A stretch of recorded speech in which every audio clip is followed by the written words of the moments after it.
àjọ chance wọn kò dàní lẹ́jọ́ àwọn adùn mi àjọ tó jẹ́ àwọn sọ̀mọ́ ẹ̀kọ́ yíyà. àwọn ló súpìlẹ̀.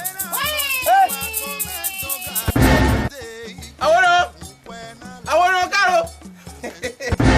n bẹ mọ̀ lánàá rẹ̀ hàn ní fún yẹn mẹ́. n bọ kẹjá fọlọ. yẹtu àtẹká.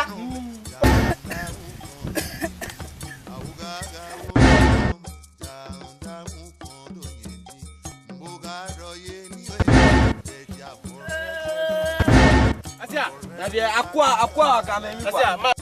Àgbàgbé lè wọ́n á fi lè kọ̀.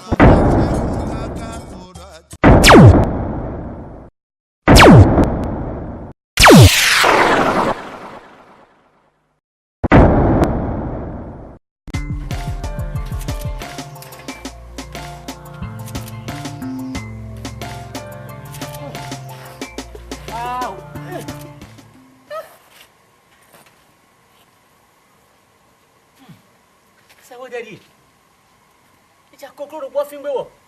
Fledo no lay a cow. Smith of natural matter of Fufuka or sink of Smith of the Rapondo. Maybe I said cockroach, and now they don't dig dog more. So those are the great man. Now let get mom. Wow. I got feed.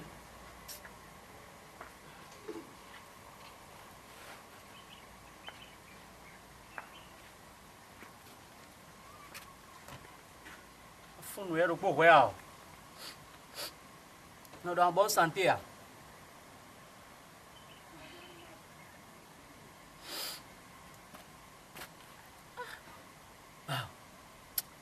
Kókó sú ẹ̀ ẹ̀ o kókó sú àtó jẹun ẹ̀ mẹ́nà sọ.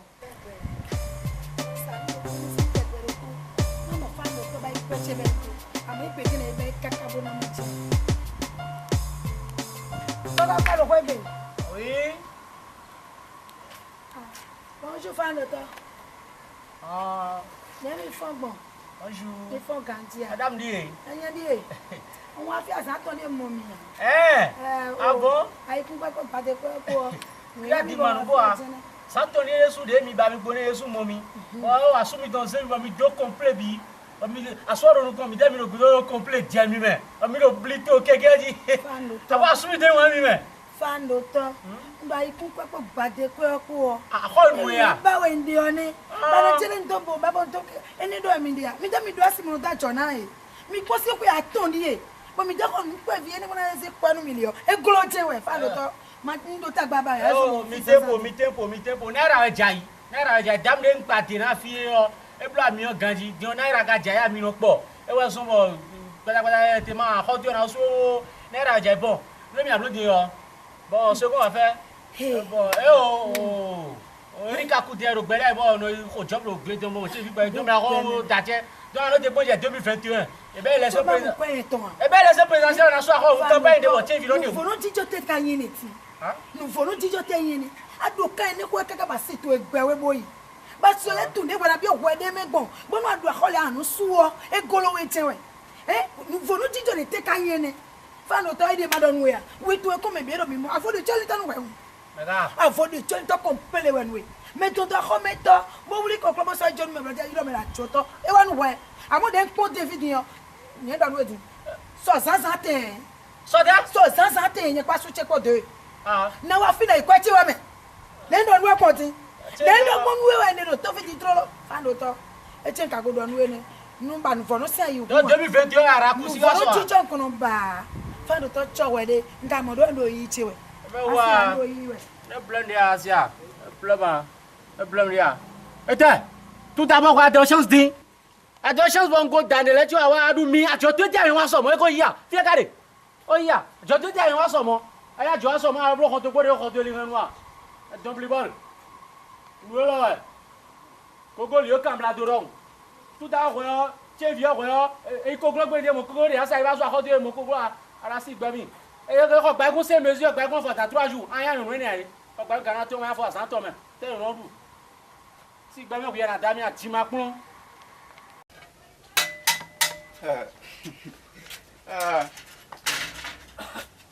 Dora? Dora yo ne ba. Dora? E do yo ba tin do mi ne. Kura ta ko nu en gari. Dora. Ati no mi ka wa abon na ndu kan yo. Ne ase godi. Aro gba me ne. Yin to ni ya.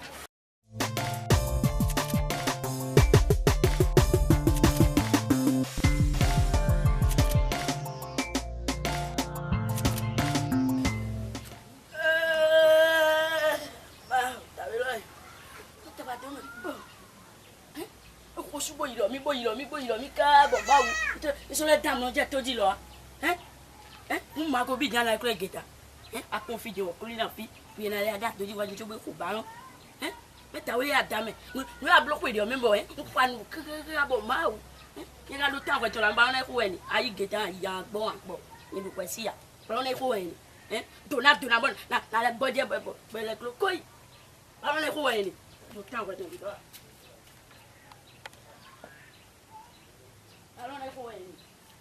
et d'autres en retournent pour la voir et le final de cette par couleur de rochou pour nous manger bien que il n'a couleur et adoué et hier adoué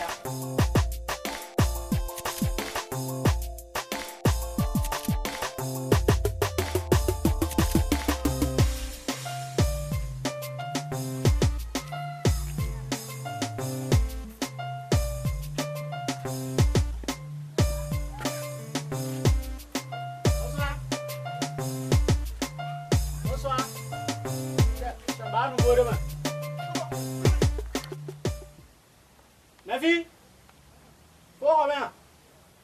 Ah, marché cool.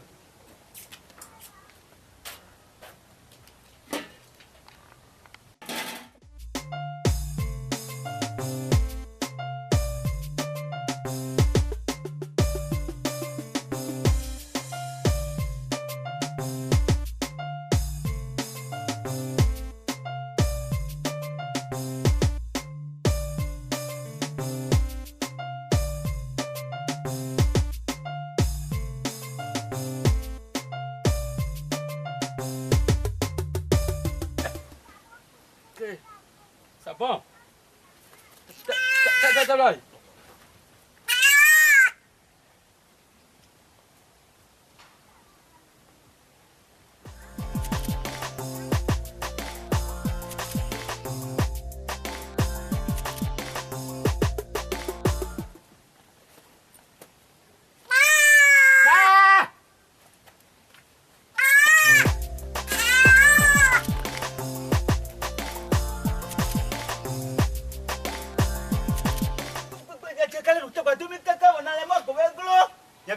elle est pas claire le moment.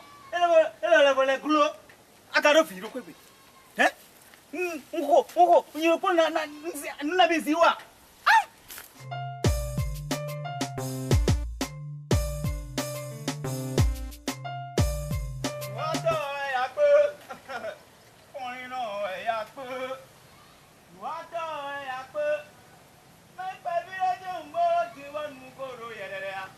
Vividi. Ah. Il vient pour moi.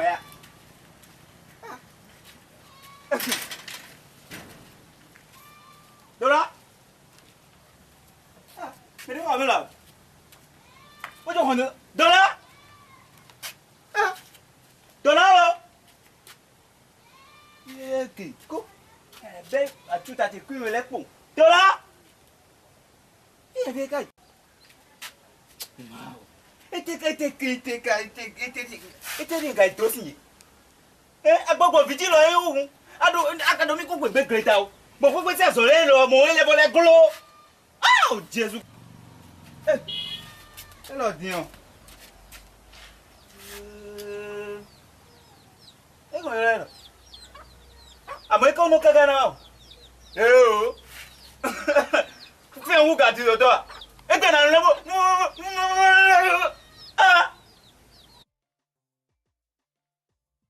kwa shuko na concrete ya amakuba ne fini du biene nwa kete wo wonye concrete concrete ne ya concrete bo ma do biene nja adu no vinu ya bonno la di fe adu no vinu ba concrete tadare mi te temps donc on geta que on clé pas mais mon to fini ah ma anda we surtout au to de fini me so me deme mais le son a go me trop de aller asime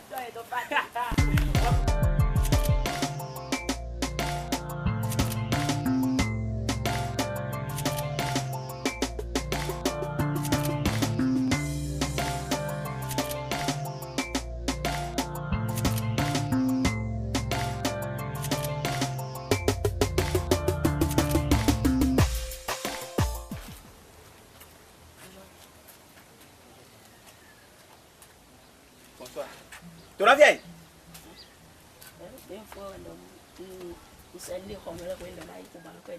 Bon, hall. Bah, n'amaro. N'amaro, hein? N'amaro, tu m'as pas vu. Ni le cas rodo, ouais. Bon, moi, t'es bon, il con. Bon, quand t'es quoi, ouais? Ouais, y'a. Y'a, ouais. Mais, ici. à 10 à l'heure. Agbegbe adu tome 450 gbegbe kon gbere mo ege moi mi de jimakro mi nu mi jimakro to mi ton ko mi mon zemo bio quartier me de photon o ma je mi ga ko go se fere mi me ma mi toma ko fun o mi akan ti e fun o we po me no video ko yen do ne gbogbo ele bo regle mo ala je ma igreta nu ye o de maswe ma budomi ti ma kuro awon mi ape ara mi disi tora well oton ebla onu mi mo gba gbigbo amori ama ba ya le be atuta jere bi po ana ndu kan egbe we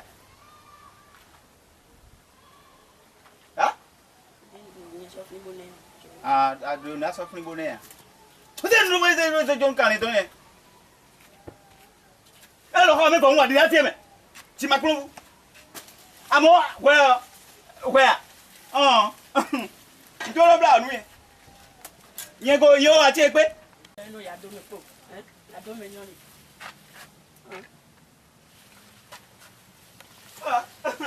yo lo te pe nde ma so ko ma deka a se pere ko jina jere ateka eku ngwe ko na teka de ngoje ne so mo kan lo fini am me de so mo kan lo fini am awade so mo kan lo wo be kwini na ndu kan ni nu ba ago ne ba na jere mi ku ande bon wo dia lo che meja bi yen su gbedo na ngbodu ya so mi do mai po gwendi ama ko le ga nanu alo gwendi ku fi forma ko le ga nanu ayo ah tora bolu de yen ko fi egbe omo gboro fi jobo ko ba nsi tora ai don ko de la for mi asia wo juro wedi on soro o tagbara je dian fifa kede ara imo ma di apa gbeduro mi aso gbon don to ba ma ka mo don gbo ko apa gbeduro mi aso gbon don na wo gudagbe we nwe egbele ngbo fun e bo mo to na gudagbe we nwe e mo ka mo don kan ko ai bro amodo kan ya e mado no kunu mo vi no do no kizido toton bo eno blo no ku mo vi no aku amodo no ni ya ino ji gbe lo kekere bo do anu mi nti le lo tu odo bo le pe gba ton lo ara dora egbele ngbo fun e bo mo kan yo de nkun nugun don bo yo mo lo ku be kun si yo be nu mi mo ku be si yo nugun ton no mi be no ku to pa o no yen mo abo ku be si gbe so o ku be si mi yo bi o me bo se kan je nu mi ama nso ni adeka egbe lo di o na klero ni to tu se kan je nu mi ada egbo meka de lo si ma jalu ma fi adeka gbo eja lo ro mi ya bia se kan ja se ni nu nguru mi gari te nkan sa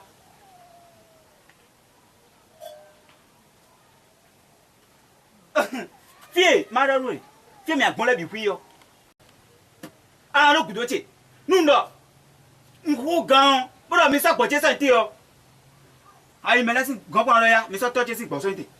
E yelo ko se le sa me bi. Bon mi na bon. Film na bi, fi na gbo mi le su gbo, mi agbo si film. Lo bo so mo ka ya gbo ta gan. Lo di lo pon je ka me. Ah, chu. Tó bá ń bẹ sí náà fi wọ̀ mi ara sí. Kuro agodo mo si. Bo pasan do po, shan gudogo to yin de we. Ah gudo je bo mi aso ni. Afoto si nwe. Dó mi lẹ̀ ló bá lọ́n pẹ̀dánù. Ilẹ̀ ló bá lọ́n pẹ̀dánù. Mi lo nde. Alọ́n pẹ̀dánù. E ado kan ku wa do mi lo ba na pẹ̀dánù. To na? Mi o na so nji.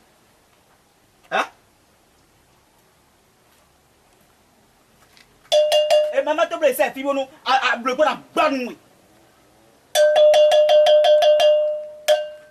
Mi sa gboje so nje.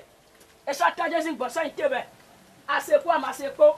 Eléyìí lòdì rẹ̀ mẹ́rin lọ àṣe àìsàn. Ẹ sọ àdéká sí gbọ̀nsán ìté. Má ìlú ikú. E ma se. Ma do no ponu we. De wa mi ayi we. But soni no ma do we. De mi ayi ba foto na iku we yo. Adona. Atota. Mama. Ide wa. But you bu frafo ya sa toro mi go ame. Ẹ ò mú ẹ̀yà mi. Mú ẹ̀yà. Dona. Mú ẹ̀yà. Ah. Miracudo, eu aponte assim. Àdéká sí gbọ̀nsán ìté. Ouais.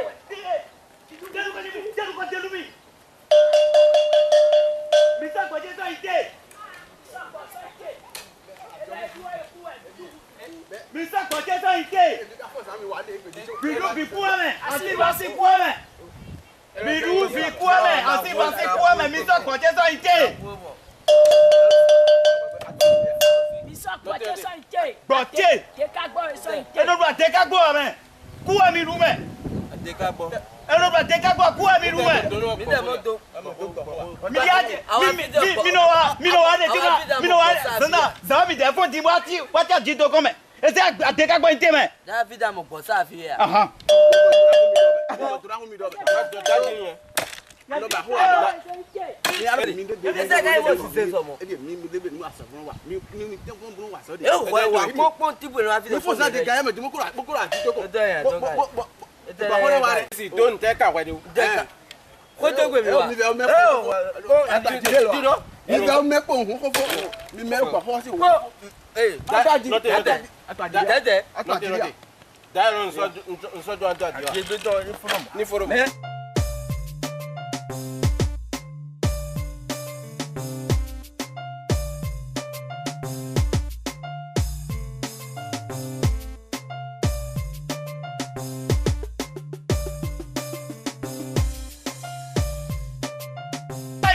Ìsọ àdéká sí gbọ̀n ìté.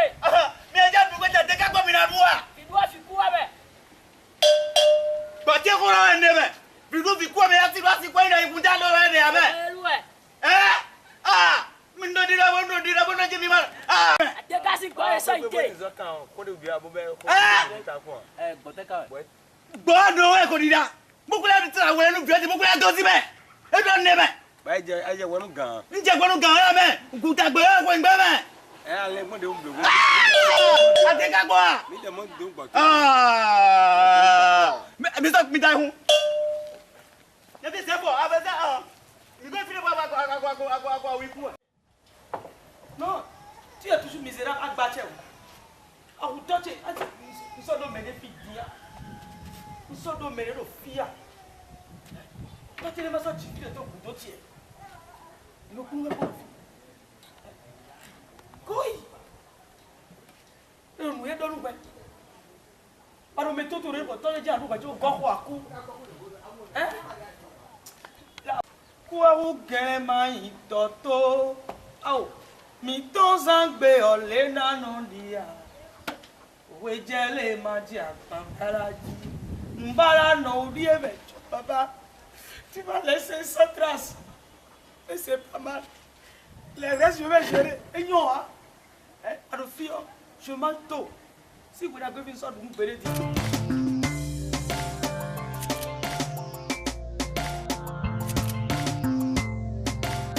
ah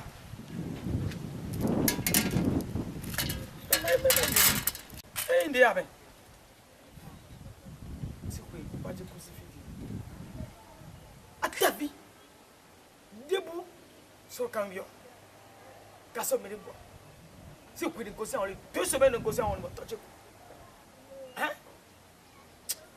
Si tu as vu, moi tu vis faire. Yo, mais il est clear le dia. Beaucoup de la c'est quoi domi? Eh, bao, attaque c'est loin. Mais donc Emilio, est-ce que vous tu veux nous si tu divises, division gros down. Ah, awolo caro. Yeah. Wow. Awolo quoi ouais? Awolo. T'es calculé. Awolo quoi ouais? Yeah. Eh. Voilà oui. Awolo. Mina gbo mi no ko gbe ya. Eh oh. Hein? Awolo ti. E ga chero me. Oh, awon no fia. Fide yo. Won no kui. Awon no koku. Awon no ku. Vitolu, on no file ku dion. Ouais. Se me nou wede do. Mina gbo ma gboje ko gbe. Eh oh, afi. Awon no ti o, awon no tout droit o. E wo blon mi bo asije divi. Bon, amo gbo ero le a. Bodo kokoro bo. Njo ade fo e. Mana ko ha toto ya. Ano ke toto ya. Oto aro a. Ano ke toto ya. Ndo ya ono koku. Vito wa yimbu do fi. 2 semaines e ko ko mi o di 2 semaines blo di. O kwa joko Oh, e. mana ko ko we. Pe tatu e ko bi ambisa. Ibi ambisa ko ko keke gudo so ni. Ye! Nyaro Ibi mona. ambisa. Mon frère. Na be mi sa. To je ko ya. Aro kanje aya. Nego kwa cha tangwe ro mo. Yeke! Daru mi. Dateru we. Yo ja tagbe ro wa. Toko. E bloco mo yin yan wa fia. Yo ya tagbe ya. Bon, to ma iko to wo ma ba we ko. Ma ba we ko. Wa do ko a. D'accord. Akwa ko vie. Bon wene. Bo si wuri bo nu o lebo. Fiere. Ah, no chance man. Man de na hu nwe banjole. Ayo gbingbin nwe ya. Ya vie ye ti atangbe ro nwe ya. Àwọn ni yẹn no ku me o ka to do won de me na me. E ti mi hu mi le akọ egbe bo da wo ego. Gbingbin to ko to e ja no to e. Ka sora. E jewe. No ni bi ami sabo e klaba do be ye ti atangbe ro. To tu atangbe, no tu atangbe. Bon, famille tu atangbe. Mi ku te di. Han fo ni na do to no ba ana azeto do dije. Akacha wi de ba. ẹ jẹ́ àdúgbò kì í bó do àti ká gbọ́ gbẹ̀mẹ̀ ni. Ya bien. Do chance on be there. Sanu mẹ́kú rẹ̀ kú gbọ́dọ̀ ìlú rẹ̀. Na wíwọ́n lọ́wọ́ fún sàn bóyá tọ́ ọ̀pẹ́ bíi ẹbí mọ̀dà gbọ́jẹ́ bẹ́ẹ̀ gbó. Nga yìí Sanu ya bien ká fún mi. Ẹni wá sí tẹ̀pẹ̀tì máa kó mọ olùkú tó mi ló kó lè lọ ẹ̀. Ẹbí ká fún gẹ̀ ẹ́. Ateka. Dia wo fi no jegbe po mo yon do. O de go de pe. Má gbọ́ pé yẹ́gbẹ̀ sẹ́mo díẹ̀ mọ́. Mo wo ya do. To e ton kwe kuzu. Nu de bo yin so na tamro. Bọ̀dé ẹja fún ọ̀dọ̀ wẹ̀dẹ̀ tí ó gbọ́ yà ń kọ́ lì mẹ́. Tọ́kọ̀ Yo kwe gbe, bi yo kwe gbe. Mo do ki kabe. Nge awa. Adìbọ̀ kúrò fìdí mẹ́. Design. Teka. Ẹ̀jẹ̀ wíwá bọ̀ aka amúnú kò sọ́sọ́ rẹ̀. To ji ku te 2 semaines die. Tó ṣe méje díẹ̀. Ai ka bo tamro do kwe gbe fia. Dọ́dọ̀ Gbogbo. Awon no we fe mi tan we. Nyavi ochi, echi to le gbaron. Ina no ti ba pon brabra. Mo wa ko yin to fi wo kin gbo podo kokolopo. Keke ku to bo afi. Bodo awon no ku de ko 2 semaines. Yi kwe ntendo so ntori. Treme do yin de yin atangwe. àtẹ̀gbẹ́ ẹ̀ náà yọ̀ wẹ́rẹ́ wa bí wẹ̀ náà yọ̀ wẹ́rẹ́ òun. Tọ́kọ̀ tó ń jọ jọkun tó ń pẹ́. Kókó. We are to clear. Kó sí fẹ́lẹ́. A tó fótó dọ̀kun wẹ̀. Tọ́kọ̀ tó ń jọ fótó ẹjọ́ dọ̀kun tó ń wọ̀ lẹ́bọ̀ kú. Bọ̀ kọ́ sí àti wúlí bọ̀ ń wọ́n ní bọ̀. Báyìí nèdè mẹ́à bọ̀ mẹ́lẹ́ ní o tọ́kọ̀ tó ń bolo ló fi yọ. Ǹdẹ́gun ẹ̀ yàn. Ǹdẹ́gun ẹ̀ wọ́n ní yàn. Bọ̀ à ń kú kẹtọ̀ àmì mẹ́tọ́ lẹ́kọ̀ọ́. Gbẹ̀tẹ́ mi di àkàdé. Dega, il y avait un point contre Kó sí fẹ́lẹ́. N wa kò tó zá tẹ̀ di o. Ino jiri n tó sọ́tò ń débùgbé yà. ngwa fiti on jipiti agbe yen ton boton wa fi ndozi le ngosi àwọn ni bule so forte awe on me ne fe otuto si gosi fene e fe otuto e ma do ko ponu e gbe lo vodun le peru e bo ko no le peru e min e bo so mo to ko ton mo to go mo ya bi lo e wo so mo e gbe lo min ti bu so peru so ma do ko ponu se ko chegan to e to ku si fi nyiri ma no to e to ko bo su mo tu de no bo vodun ko ne ku nwa gan to se me nje blo be ku gosi fene to si vodun do film no ro ho abi a c'est bon to si vodun film no ho e be no do ho e do ho lo de yo no ko madam e no pon ka vodun do ho mo do ho ya ndo mi do gpt yo ya te ko blo yin na blo odun o merci kensi wa me na domi do gosi fene currency ah nyetu si de aux enfants de e ta currency nya te to me gba mo ji ya blo vodun bo we na ko su no le e mele wa mu nu ye nu e ba ide ne hun e gbe lo de mele ma se do ko hun na yi gbo e ko re un vodun ko yin friend obi ba blogo ni dion ko ya do vodun blo mo mi no ka gbon le ono yi bi sama yi huno bo no je client de vla fo on to amen o ka re to àwọn de tu huno da jaja be oh we fene ayi gbe eh o aba nu e wa bo ga mo be tun e kan nu e wa bo du nu e we akira mi di bo di do yeah vodun yin for friend te ekura sant o be bi o kokko ekura oh kolo mo igba do ko de do to to e kale mo je mo ko ya nlo lele oh yeah o ayi pe do vodun ko adon ayin so no mi e do àwọn bi to kan mi fonu wa edo mi do jika do clean e se wan to do tutu e no me pon wa e no gonu ko me mo kele si wa nkan wa fidi ari abul vodun ni ma to no vodun le gbo ya so ma do ko we bo yin ro fodo vle wa lo yin bo yan mi na do nu baru dan fu dan e ya jika ma o ko le so and do mi do je ni a create a futerie afu organisation bon o le mi abul ko tan wa de e je so ko ya en bleu c'est yo bon yo d'accord mi abul se so e ya ni papa e no de wa ko to yo e ya e so ko ya ni lo mo pe ton a mo to akese po se mi de tu yan fe o voda wa jama e yo ponde social vi re to ma no dai hun voja wa do ma yo ponde e ka ma mo to ke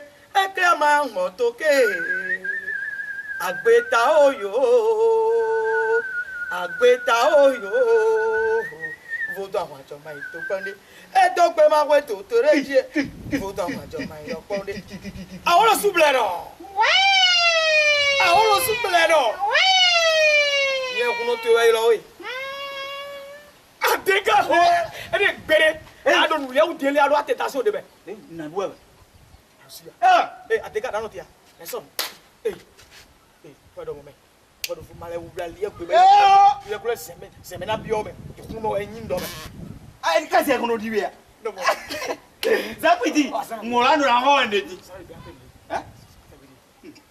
azato gbe mo la no abi na ko keke aforo ko mo do moto si pune na e ko fere akpo ya se le ko di do we aje ko ye jo suna ra fo me oh ai sato gbe yo keke barate ni wa no boy la ke lu ko le ba do po ne do Gapiu yeah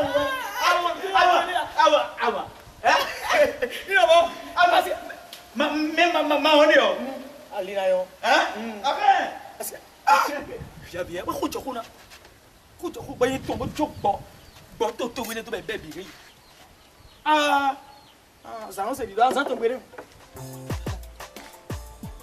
gbẹgbẹ ayọ dẹ fẹ egbe asangun atungbangbo wa ń lu egbe jẹgbẹ na kó egbe wò dúlàbọ ní àwọn àpọn fakó ọ ọjà ó pẹ̀lú. mi kankan mi jale bo mi kankan fo ma wajele mi na kó kankan egbe wo tó tó mi mi lọlẹ Mi kankan. bàdé bá wà àkó ẹ̀sán ló pa ẹgbẹ́ mẹ́ tí ní kó àkó fọ́n kó fi kẹ́kẹ́ tí ó tó pa ẹ̀ bẹ́ẹ̀ láti nígbà bó tó kó rẹ̀ mi kankan èyí na kó mi jale báyìí táwé ọ jáwé lọ tó tẹ̀ fẹ́. o mi kankan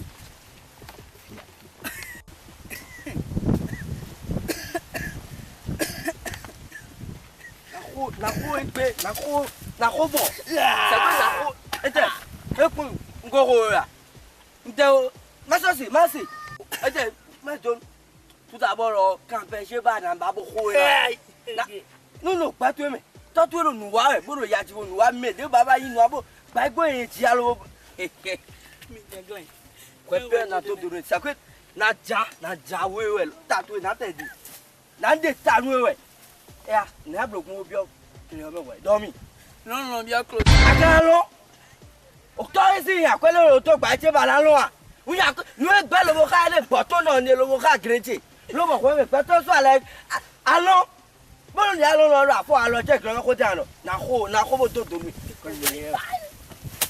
o ko ya wa bo chite go ya ngo ya ba la bia we mi jale wo me to jale o mi lo pa le a we pe na do na khoi sa ko na khoi lo bo cha mo to me bi wa cho ba se wa ko gbe lo bo ta ta na ma ko e ti alo bo se be wo jo mo ma o jo ka di o to we jodo ete jodo we to to o yan to se wa atabi to enu ya o jodo ba ti lo wa ko ka o mi la ko we jodo keke asia sa ko ko so to me ko su lo nada me do bo e ka ko ito jodo keke ya ma dia wo ya vi te ka dia di nti aka wa yan vie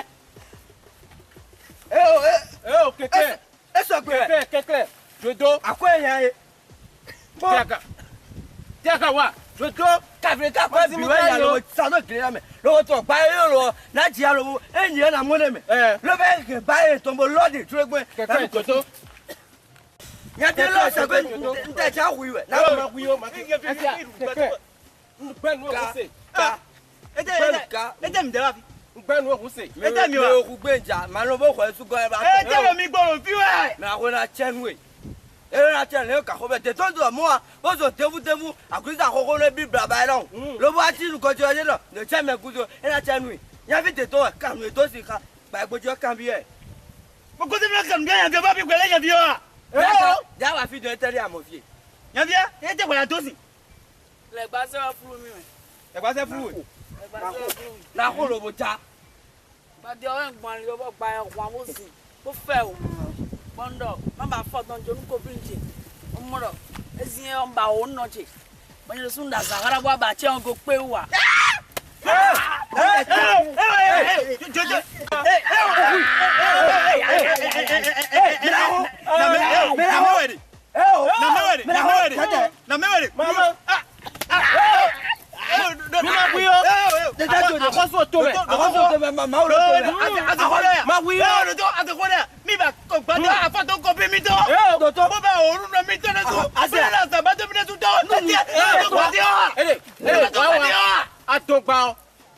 Akoso wriwe. Akoso ewri mi greje me wa. To so ejonu drege ko se ako.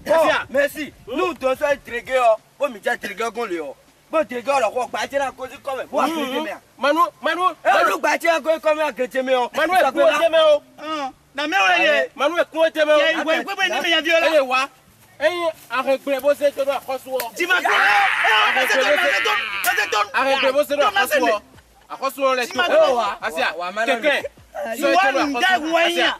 Quelqu'un bien ma fiaga così ma te to no le sa ko na jara enime pressa yi treke go are ni kwe enime asia eni kwe tuto ni fun asia na bi akwa ka me mi kwa na mewere wa no kudoche wa no ngo ja ntu no si ka ba ya nya ko asito ro to gba ya ma hu me mi o e wa ya no na mo ya ba yan bi gba pe bi na ba ko bindu ya tite bo mi ni na ba kan ni e ko ero pa me ko afi o asia esi ba ti to ni gredo ya pressa yi nja to kan me me o ja to ledi ya ko bo wi ya ba ere njere e pejo nkan e je ni o ero na vivi ero na ga vivi ba gredo ya be bi be no so ma ka ba le wa ya bi awa kwere bo ba tu de so he ati esi ga ba che mu e si me ni am mu ya no we ya na mu e cha ya me e cha e wa problem ba mi agbon to ko me bi e dabre gari e dabre li o do sac mais ni fait. Tabule mi ya. C'est pas dire oh mais ami tek kan ku mi de tin. Ba mi le boton lo be. E kan bolo le. Tu es so idon asia. E mi ti wo. Ta taru ko. Tu kani, bo le khata. Ya ho. E ya. O jaru ko di. Janu ko. Asia. Eni me o. Eni me. Preso. Mi lo. Yo gbọ́dọ̀ so ko mo wa. Eri so ni. Toto lo le baba wa. Toto ka ya ti lo. Logo ka ko pe. Àmọ́ yẹn tó ní ya. Oh. De wa e ma toto. Kono jekun de ji mo je ni toto bo jekun do mele eni jo me toto to ni wu ya. Ero. Bo to mi e daru. We are not we are. Ve afro keke ha mi. Ero ko do ba mamba se ayo. Ve afro keke ha. Gbame are dia. Ti Macron. Ti aka ko ngo to gbogban. Masoka na bibo. O ti aka ngo. Ah, ero pe. O to gbogban to e. O pe. Mo ja no da ya. Ah. Go ni ara to gbe me gbon ti no keke ji ya. Ana o to ra me yo. Eme pe kon. Ere. Ba fi awe. Hein? Ti awe. Attends, awono tout droit. Tout droit gaji. Ko ton gbe inde. Boko iku egbe. Bomo nya vi o eti atangwe ron. Boro jere yin no be amisa yaji. Den yin ma ton iku egbe ti ami aku gen pata ni. More. Ege. Ami amisa ko ya. Oh amisa wa to yin si ku egbe. Amisa wa so mo to ye ton yin si ku egbe. Be wa je fun ka ko lo fele. Buru meri bu wa bora ono ma pe gba ko. Ona ono gogu. Elo gbodo to ge pa po mo je nu ku melaji. Ko nya. Bo an le ko ma ai don na ma oran. O. Ma le ko to gboji. O. Ko to kokoro gboji. Ko me. Ba me ko simi. Asin nu gbo. A je dembi. Amo e. Be o. Le ko to gboji asia. No ku asia. No ku. Nya le ko to gboji a. Asanto ngwe so na wa don. Ade idamo amata ya. O. Bu kala ko to gboji. Te po mo se gbo. Ama de bo yun we ha. Asia. Ase no do me ya. Ma go me. O. Asia. Ama de bo. Eno fun me un. Asanto ngwe so na wa. Asia. Ase ko me. Ma be mi sa me. We no le we be mi sa ayun ya. Amo be mi sa ayun ya. Ya bi ni. O po kan gba to mi to. Po kan gba to mi to. Le bon le fun da bo. Baby, greta. Ede ye bebe. Ede ka ni. Yo po ju ya tu jaka ma ko le ka lo. Ahora. Ya vi que ko bla oro. Zapedi. No, osu a dagare. Sude no. No, ya me go. Ya mo go. Gbidi we. Ti dagba time. Se gba. Ya mo go. E gbidi e me. Ni mo. So ko. Ale jo do lo ni ade ni bi le. E ma no mo. Ni no mo la no ra ho ni ho ye me. Ko we je na mo e mo kwa to ga bo. Mari ga si o me. Bala. Eu. Anu ene achacho. Wa iyo kudogo. Ne ya bi. Yo la dia. Jankata kata. Asa ori no ga. Sangben. Edi, para mo no tia no. Rubu to tu. Oh. Edi. Dio bo ba no etu agbada ya do e o. Gede o. Ma arese on fait. Adagbadi. Fire. C'est ça le mot.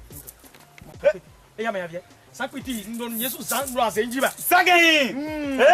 Mi mo ni. Oh, c'est pas edi. Ene, wo ne mi abe joy je yo. Ke mi de anu chi ne. Edi, amo. Ese tu kia. Be un gbe ko yo. Nwa je. Gbadegbo ko jo ton to fun. Bo si bi lo te gan ma le.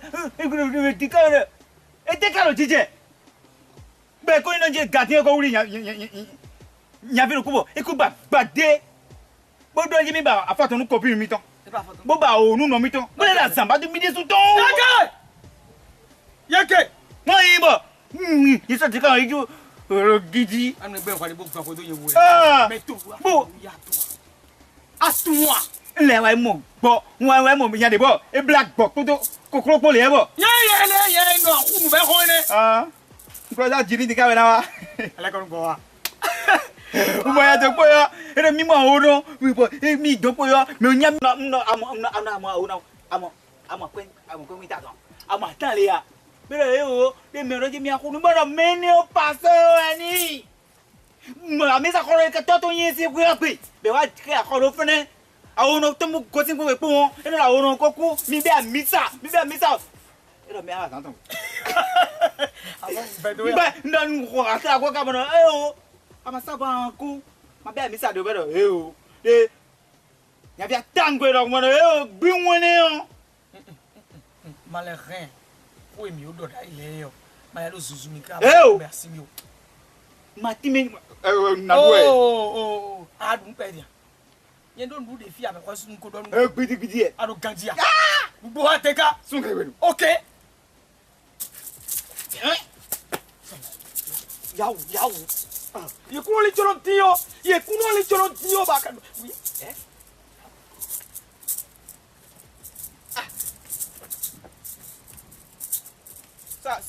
Asa we. Ndi tire jano ni. Ne jeje kwa yavi. Ye akui.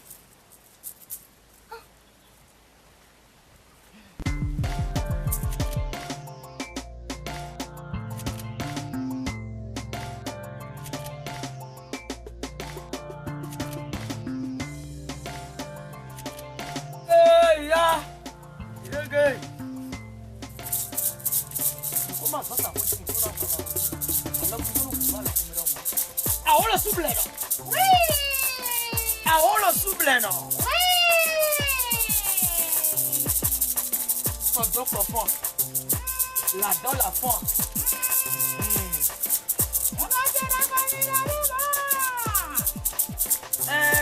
Yilowe bon.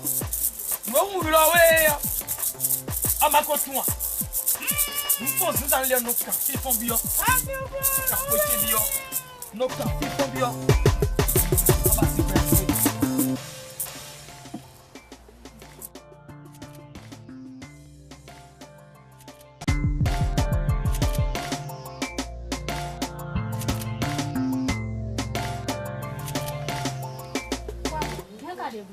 Au kandia. Azambi de wa fire ko kon fe we kun ko yo gbe o. Bono we sunle je makande aka we sunle ta pon. Nen le ka magale atile. Da gbe ya. Asuti o kalu. Ha? Nka do ko nenu aton ka mi me. Aton ko ni ka mi. Ndonu ya. Ndo gbede pe ku si No je o. sunde kun so de din wa igbe na va we ndonu ya Ado ya. mu ka dia, mu ka wa mu tin. Da gbe ya. Ando tunde na blogun awe so tuna mu we. Mo ndo papa lo ko da titi. Be kanu lo mo wa no yime. E wo ti mo ta pe Gbeje sinu a. obi e mo Mo na je ni photocopy to ne. o tem Ado mo je we o. o tu to lo ko le o to me je no. Ni ọkùnrin mi do ale nínú. Na gbo we la. No ta to gbe mi aya. E o asa to gbe ni di mi. A ko play ya. Dende de yan anu ado kan ti de mi lo A so gbe mo mi aya. E do problem ti fini. Mo ko le je do a gbe o si bo tele me. Ìyẹ̀wé ló jọ mí jọ àmọ́ jọ àmọ́. Ìyẹ̀wé ìlú ló jọ mí jọ àmọ́ ìyẹ̀wé inú ló jọ mí jọ àmọ́ jọ àmọ́. Ìyẹ̀wé ìlú ló jọ mí jọ àmọ́. Na ni adego. Ya gba sa ke si ma dego. Bo kan wo ya. Nde o de de. Ajoro. Ya blo no be ni me so ti. No no e. Ndo ko so ti ani ti o video e je do ble won na. E ka won ko lo gbin wero je ni ko je gbin ju. Won yan ilo bele ni mo ko de bu de ya. Ya. Ka ya. Ko da gbe akra. Nya no ko mi ko nenu e ko to te boy. Te kale. No ko mi ko nenu me ro tan de bo ami a choton bi e gbe me so mo de bu bo de wa. Jo to ma gbe. Choton gbe bi. Mama mommy da yo. Eh, ko de budi ya. To to gele. But you know, ko to I don't for sana e ma gbo plan bo nya te de no a. Pe pe yin lo yo. E ba de no na no na. Ni alo devoir. Eh, o no na mo gbe o ba tun ka tre no de ti me. Mo na sano fi. Sano fi bi. Ni je le o. Ya. Aso je un no je. Ye ku no ku o.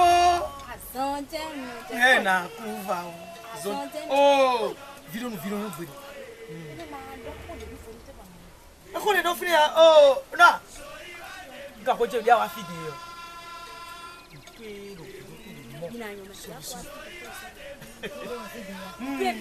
Oh, bien te moi ça kwa chai ko ya. Aha, demi. Oh, na idro. Je veux goûter. Na la aussi le no me akako bien. Chakiko. Ha demi. Oh, on nous coûte rien. Arrête gonna me. Arrête gonna. Oh, mais bilo kede. Kokoro si lo. Ma kwa maso ana mo ku mo tin a ko da ko na khale ja na tu ni to khani ame. E wa so nu me le ko de dia o.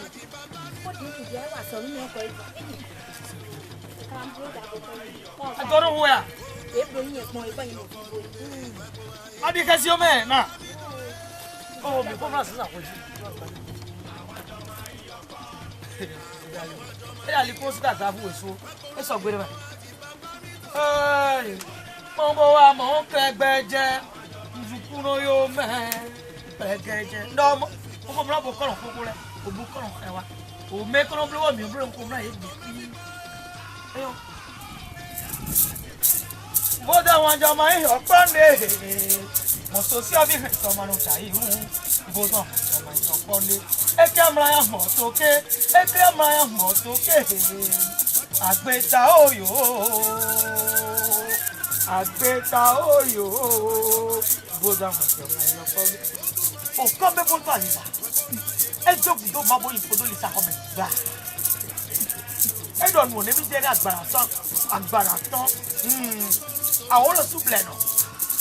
Àwọn lo suble. Yo pa mo ya wa bo. Wa yo pa me hi won ni fo du ko da mo no da ye. O do ze a. Na ko ti o ma do. Ma di kasi o me to ka to le ko bo ya lo fi e. Ni lo ka to le ko bo.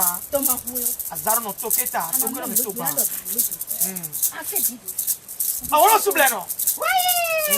Adoku do ma mo ni to de le ba ko me bi bo. Ado no ne mi je ni agbára tán. Ado mi do diaga. We de mo nje fe to me. Nka ko che bi o. Ado yo no ko ti de gbe na ta ku nde wanu o. Mi ke mi adogo na mi na se so do avote me. O ka dira avote me ti o zana ku o ta o lo nso. Nka ko che bi o.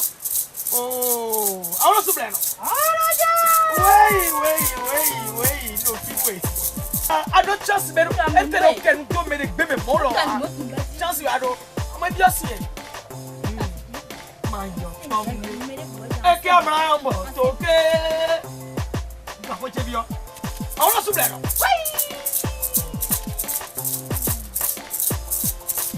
Oh. Jono ba we lene. Ado ho de yo. Ado nu ye. E na gba tu e ko ta obi. Agban di pe. E na bi. Podo ne nu e gbegbo mi me. Omi wa go tu e. Asumo nya lo do vo me. Wa do e we no je. E we do ko de do ko de wa su bla no. We do no mi se. Baba no Beatrice. Ina gbe me nu Beatrice. Àwa ti pon.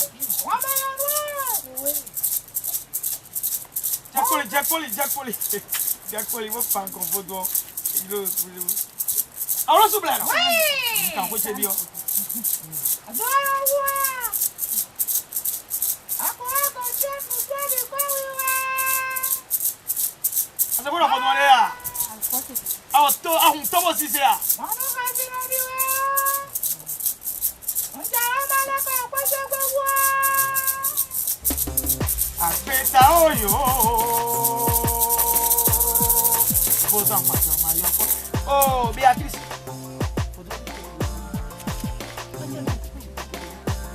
Ya to ko fi wo iwe a. Ato. Na gba di na to ere a.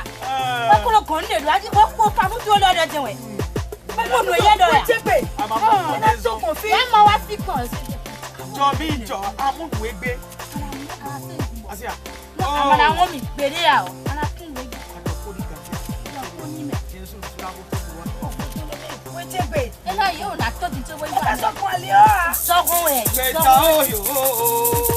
Ina ti ko ya. Oya do ma ga wo ebo. We ka ko do mo we. Ni lo pin ko fi la ko e be. Elo si na kun ame. Ki ba to wen nu e fi gbin ame. Be fi de ko na ko to do wen nu we ame. Sokun we. So wen nu. Como to sila? Awolo sublero. Nga oyibo a. Ama ife ya. D'accord, e gbode gbodo ma se mo.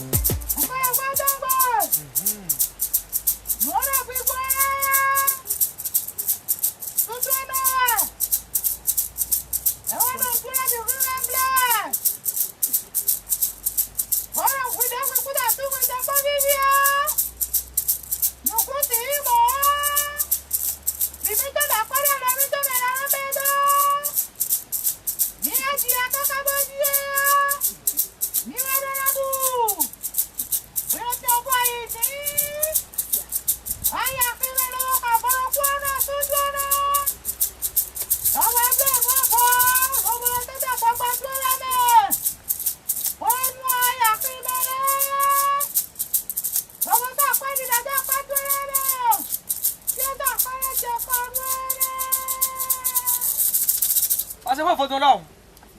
O sọ̀lì náà. Donu ye donu ya. Oye. Ta mo le mene ko ta bi tombo no yinu ko. Donu mo kwa le fi ata le ka yan bi ohun. No e a ti to je me yan. Sọ̀lì náà. No do E ya. o. Ká do ko ti da iwe ya. Nda ho tu e de da ya. E do ko ti. Fodo mo. Ko te be we de lo. Na fodo mo fodo di de nu nya. Mo ta to ko blo fi kaka bo. Mo ko ku bo fi awon be ti yan ni fo we nu da gbe ya me. Sọ̀lì náà. Nu da gbe. Ká do ko lo. Do ho enu ya di.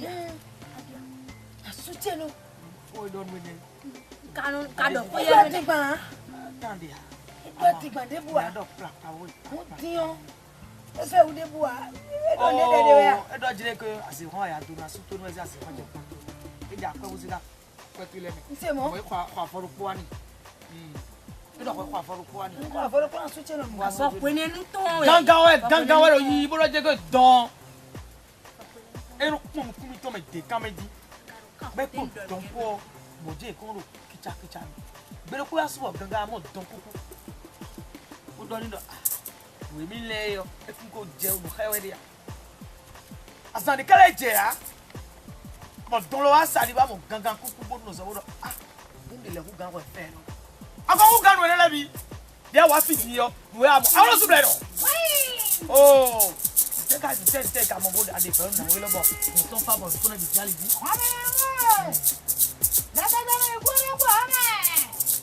Is there?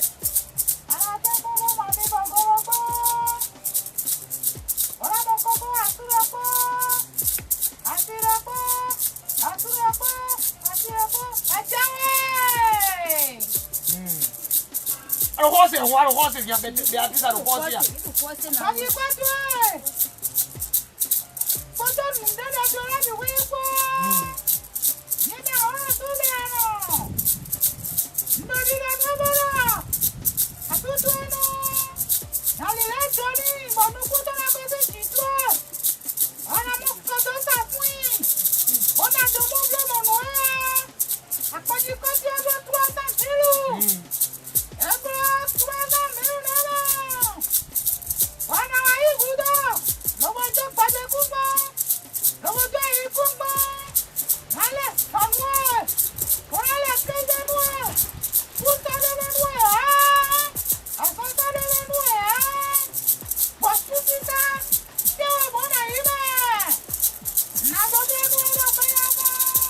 Àwọn sublero. E camera on box, okay? E do jire ke mi ele John we.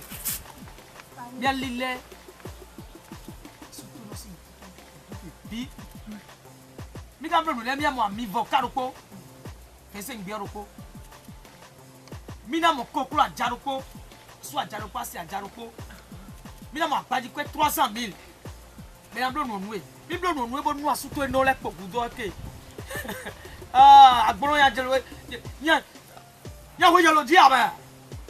Jaga so edu edo. Kensa no sa ekun ba badangba edo. Awu gan yi ne. Àwọn no di gbe do la sunji ya. A je fi do surtout no. Ko woni ko to jo to di ka bi. Yo, en na mo bi bona lo ga ya ka je bo mi lo ni ma la to di. Abi na yin wa. Amo. Nati, mo no gbe ko to ri ne. Yo na bi do fi di.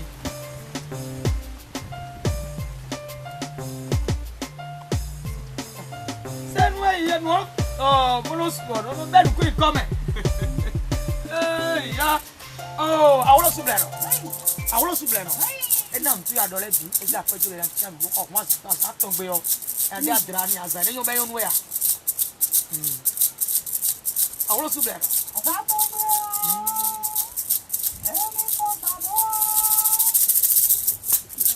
Ela sa to gbe wa ni fo samboa. Asi de mi amena. Ye unulo. Na do mo dia.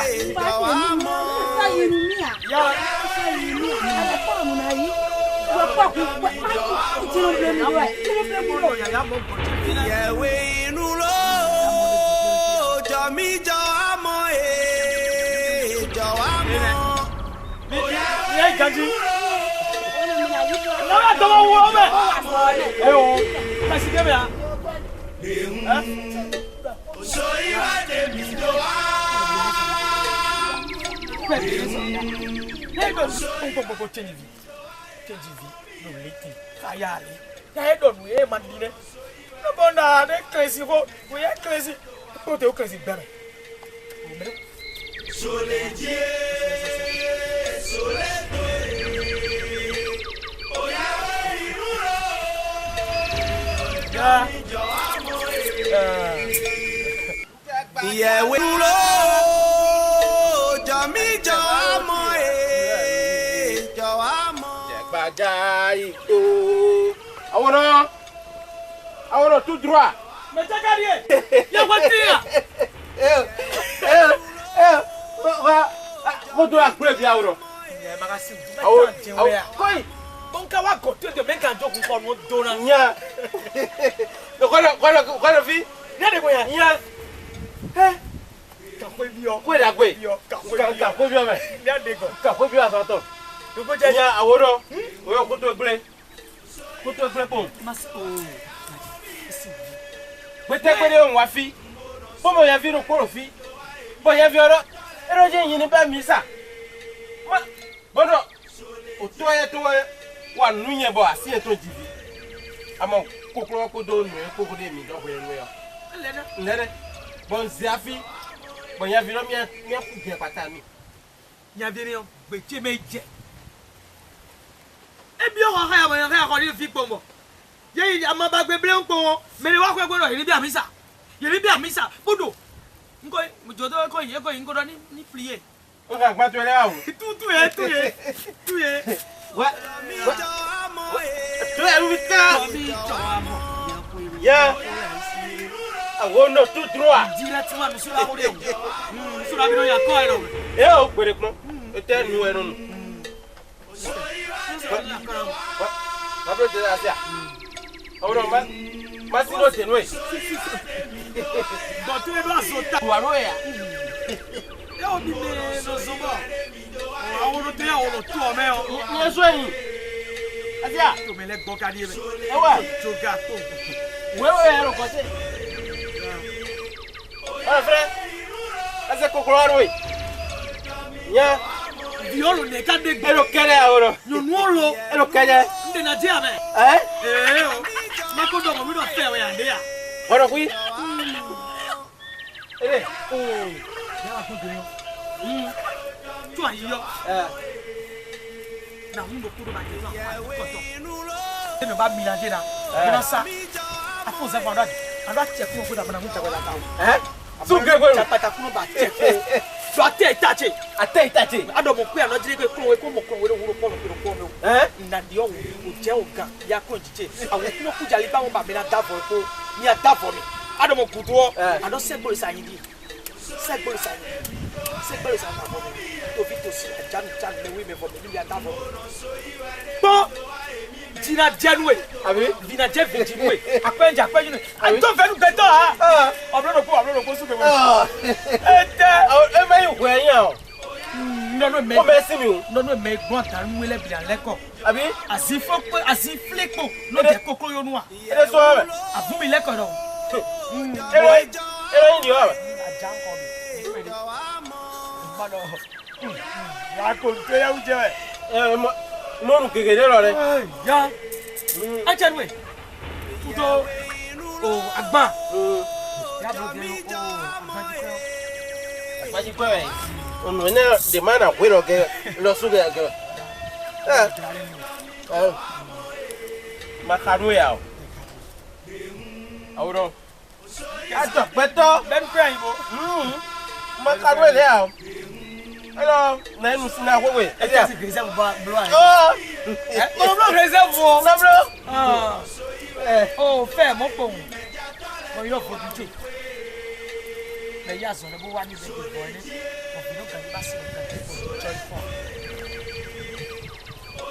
ero jogbe aliwu ba gabu oh ko ti be do wele don wende nde ma ko je be lo so gbagbara lo te ko be tin kusia mo lo ku wo mi ku te ko me ngba o nte ko me aikunba nga te tin kusia nte jin kusia dagbe ye ngba to ni ko jije dagbe aikunba to ni ko jije e ke mo ngo to ke agbeta oyo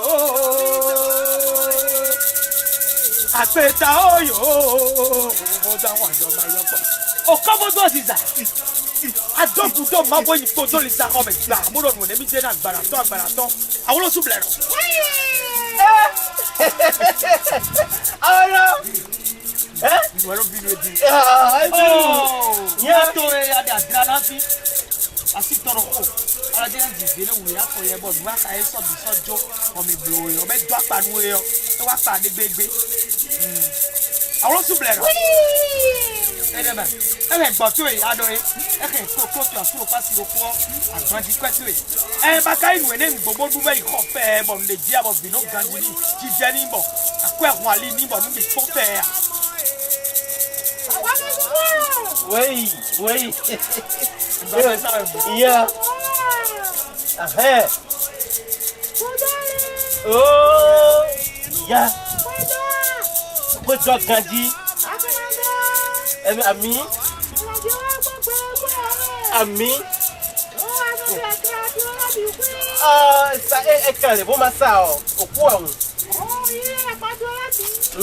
e kan chenu ami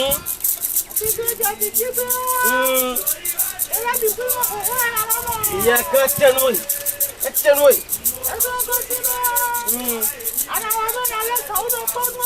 eyan d'accord eyan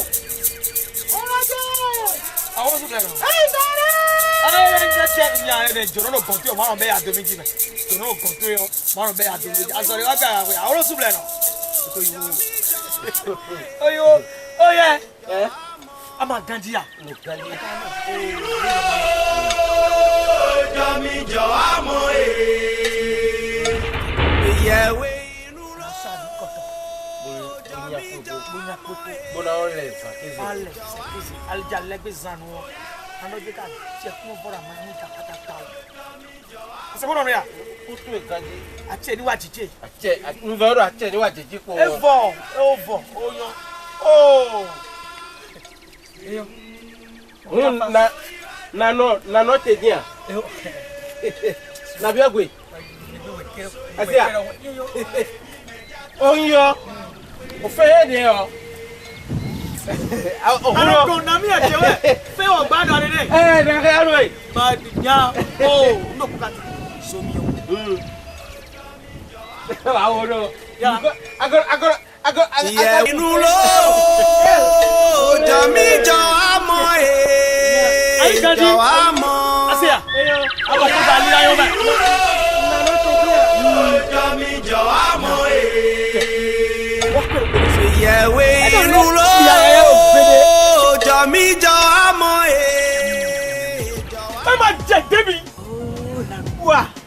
fait où? Hey, ya. Qu'est-ce que c'est? Attends. Tom. Allez, donc caca. Tom. Eh, donc ben. Mau awo. Amo. Aso be be. Lu dale. Amo nduru mo adwe la. E kawe. Lu dele. Pas de kholo. Yeah. Ado khodo. Amo. Ti khodo. Propriété tu vas dire. Asu pa pe. Na su ho pe. Ndo na ho mo to ko lo me. Me que ta ko ko fi le mo de. Mikoro. 1 million de diba. Attends. Sumba. Oh, me amo. Vai doce, mete. É. A foto vai aduba.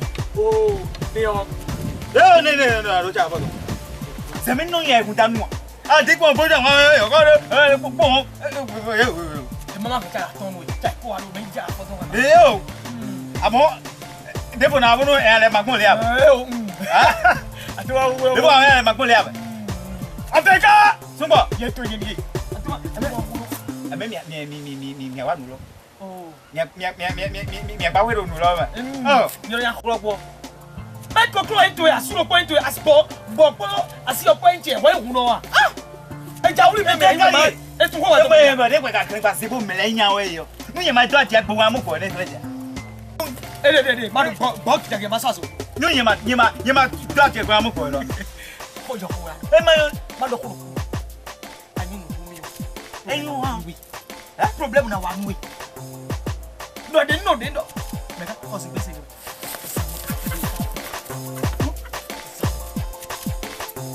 Ateka.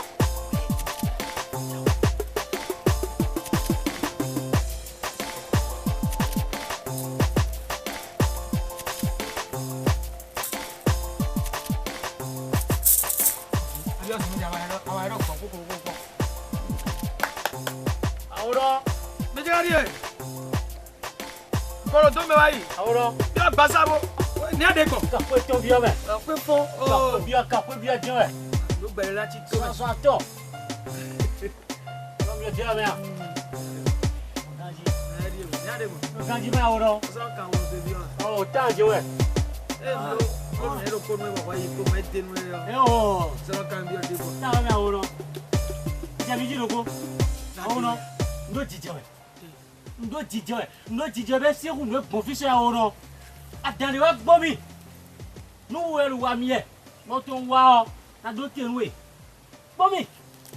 Amo mi lo fi die ro. Asome we o ya asome. Ya so bodo nu yen ti ke gbe ton. Ndo sepe. Ndo pepe se. Ndo back. We le no kan bi so yi jo wa kwe. Asoso de ya. Ko e ja la vone. Mo e ja la vo kwe we mlo ton. O se ma. Afi an wa ko so. Ama mo nu a. Aso de ya. Agbode wo agbode yo. Chumaji. Okun bo nwa je keka yo. Nwa butan keka yo ni kan blogbo kan dunu. Bo ma wo kana mi ache. E o ma wo na mi ache ro po nu yen ni ondo nu yen be gbe. Nu yen tie ka. Beto kan to gba te fi ni wo no gbo fi nu asbo aso di onde no je a. Yin no so po we. Ni o kere de me a. Ohun wa pon wa bi ebi zo me keka yo. Eni oro mi ma se mi e. Mi si san bo fi. Okoko e ne fi. Nja mi o me san le de la tuju na mi a. Donc nous va marcher mi bibo. Ba ki ko to adoya so dia choisir. On va marcher bon wa de bolo. Ite ye bo tin vie moi propre. Te on ga fini. Nous ouais. Nous quand on va caler semaine wa me di on. Il fa semaine do po me on. On po game mo so. E kai do de ndo titi na yewe on. Dans une semaine on. Si mouton no go so me mi. Ta ya. Kokuro a ja we. Dans une semaine to bi aka. Wa fi do mi na wa zo bibo adi a julio na ebe tintoji amo o na be yi di ma ebe wa di nko nu kontre mi yare ko we go madam na so mi wa ye ka yi wende o po fi lopo bo dawe mo dawe ko gbe aboka dawe si kon ka nouveau na dize dawe si ko gbo yo bolo fre mo lo mbe Mona. Ilo we ni. Merci ahoro. Ilo we ni. E ba yo mi ni a. O si o te wa so te ni. Aso e to hele. Mona, de ku ba ko le se mi no ma na ye ko susi fo me dai. Na yi di sa mo. E lo be fun. Ora, e o kun be lo di o. Si o de be de. Ba on se po ho mo me bi ro ho me a. Ba on des si te ka me fre kwa. Ouais, fidé. Mouvant à côté derrière. Mouton en dehors, on va bien côté, mes frères. On a connu des bonnes. Bon, mouton en dehors, soit chaud, normal quoi. Bon, si vidéo, bobo. Mais il y a bien, bon, on m'y est dit, et si mes frères en amont quoi. Tu comprends? Donc, par non. Un film bon. On va se bon. On va se bon, on va mi bon. Donc, mi bon. Oh non, ma on est quatre pas déjà dormi. Bon, ouais, mi wai. Et tu pas dans pom. T'as vu le gars pour oui. Le quartier tu vois déca. Eh, ah non. Ma, t'as vu déca. Pour le fil au pot, fil que le pot guerrier, t'as encore le construit pom. T'as vu ça? Comment dire? O mise gboje itero. Filo aviaku. Asiru asiaku. E na hoto wezu kwikwi wakwi. Epo fitopo igbo kati o bi. Tawe kan dika yo. Nunya yan ro to me. Gbo ni dimo do boye di sra bo ne. Ani kaziti. Aha. Alo jo to me ko la de no bi osun ba fot pati lo won do. Do ko ne di do di dani kunya o ai kunya dika ton. Do ni de nu si ko ne wu. Mo gbe neyin. Mo fiti yo. En ça dit mi a blow no ko. Esun de do nu ye si wa tomato ble wa de we no zu. Esun de do nu ko to aso to me na do je ke mwene aduwe na ton yo esun de do nu ye. Ka ko ton bi o. Ase ko do ne ya. Mi ça dit mi na blow no ba mi a fait a vidéo bo ele me. A vino je même to ko so la de no. Ba vi ko je dekasi nu me. A vi a dekasi nu. Ba vi je dekasi mu ne me. A vi a dekasi bon lu me. Ene bude ya da bi me family to. Em da go bi me family to. Wa ibo ne. Amo yi. Bedo lepo yi mo agoro yi pe na agoro ne. Agoro pe na agoro. Mo bo ne. Oh. No wa fi de ne. Ado wa wo bo. Àwọn su ble no. Ya go nti o me so. E ki amra yan mo to ke. E ki amra yan mo to ke. Agbeta oyo. Agbeta oyo. Edo mi jogun do ma bo yin to do li sa ko me gba. Edo mo ni mi je na gba to gba. Àwọn lo su ble no. Àwọn lo su ble no.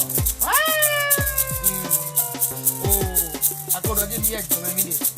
O de ter um monte de efeito. O me su to so agoto. Agoto nenu ne yan go.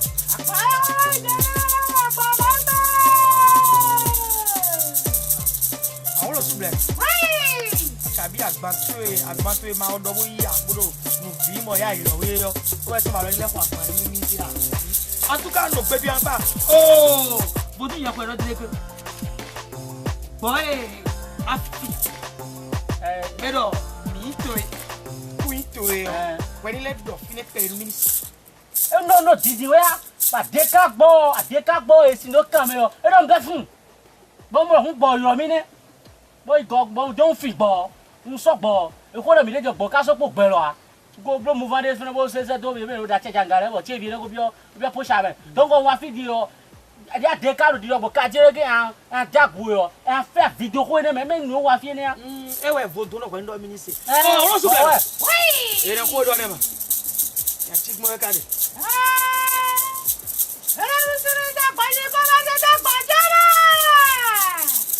Ahora su blera. No ve me vodo ya ko ya ko me. Te ni ka go to be don ko me. Mana che ni video be. Ahora su blera. Ako bi osin me diyan gan ko je ba dan ko je. Abla ku ye kuro je ka gba mi la so bo ya ki me. We ka la ki me bi mi ton. Keke mo fun to ni mo pele mo du me ko le agba me bi on de ba. Ahora su blera. Oh, fodo na je ko ya si agba ji kwe. To ide su le yo. Kwa de me no. Kwa de. Che bi. Wọ́n ṣe sọ́dọ̀ àgbà mẹ́nu mi. Ṣé káwọn ṣe fẹ́ sọ́dọ̀ àgbà mẹ́nu? Wọ́n di àkìlá wọ́n. Fi ẹlá kì mí ẹ̀dọ̀ wọ́n dé. Ìjẹ́ wọn náà lè gbé mi.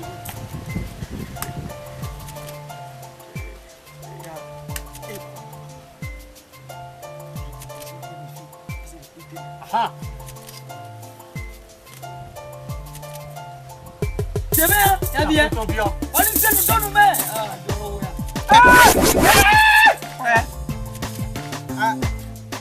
Apa deka boy? Aduh.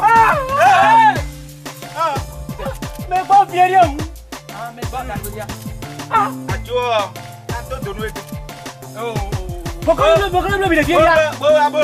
Mi o tablo. Bokole bleu fieria. Ma c'est que tu nous bra ba. Ah, tentation ibe. Olé, faut du blanc. No te. Ma te va to yo. Khode mi dere. Ayo, ay atika khode mi dere. Wọ́n jẹ́ gbọ̀dú gbà tó dágbà gbà fìyà bóyá ìmọ̀ ló fi dìyà. Bàbá mi kún wọn lọ bá mọ́ mi. Gbọ́dọ̀. Ọlẹ́. Yẹ́nà kókó tó kìdí kaba. Máa tó tọ̀gbà ní o mẹ́yìn àtẹ́kágbọ́ ẹ̀ àdùà. Ọlẹ́ fojú bá dára lọ. Àjọtọ̀. Ìfọ̀lùfọ̀lù tọ́ra. Yẹ́nà fojú. Bẹ́ẹ̀ni ọ̀bùnú fojú ẹ̀. Ọ̀bùnú fojú ẹ̀. Bàbá jẹ́ lo. Bàbá jẹ́ lo. Alumi! Ẹ jẹ́ fojú. Mo wẹ́ wa yìí. Mo wẹ́ wa. Jìbìtì mọ́ mi yẹ. Ìjẹ́ lọ gbàtọ́ mọ́ fojú wa. Gbàtọ́ mọ́ fojú wa. Ọlẹ́. Akọ̀kùnjẹ́. Ajá gbọ̀ fún gbẹ̀fọ̀ jẹ́ ìfìyà. Ajá gbọ̀ fún gbẹ̀ta tẹ̀kágbọ́ àwọn fìyà. Ọmọ mi bá wẹ̀ wẹ̀ àrùn. Àtìká ló bá rọ̀ fún mi. Ìjọ yà fi dé yí ọ.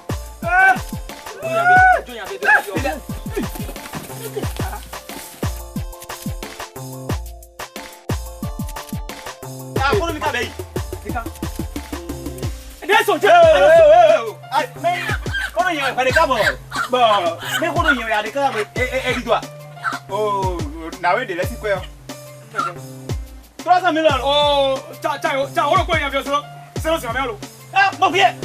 Mo ní ẹ jẹ fún ìrẹ̀yà. Tọ́kọ̀ tó kó yà fi à. Tọ́kọ̀ tó yìí fọ̀tún lè jó kó à. Ẹ yẹn ṣe fẹ́ yẹn. Ẹ tí ẹ mọ bọ bíọ́ mẹ́. Má yín sùn kẹ́ bọ bíọ́ mẹ́. Ẹ yín sùn kẹ́ hún bíọ́ mẹ́. Ah, yín náà ká wọlé àwọn olùwẹ̀ náà wáyé kàn. Na jawe, je vais te morceler. Mais pourquoi tu bene? Ni me be mega yan lo. Ah mais yan. Gbẹgbẹgbẹ ale ne. Ouais, ta ko lu le ko. Lu to to le, bo le ko mo elu, amako ke ya na. Ha bo pere. Ah! Ataka. Amo mi a. Mi a peme. Eh, ba lo ko ya. Mi a peme. Ayi ko mi ko e. Ayi ko mi ko e pe. Ta bo lo. Eh.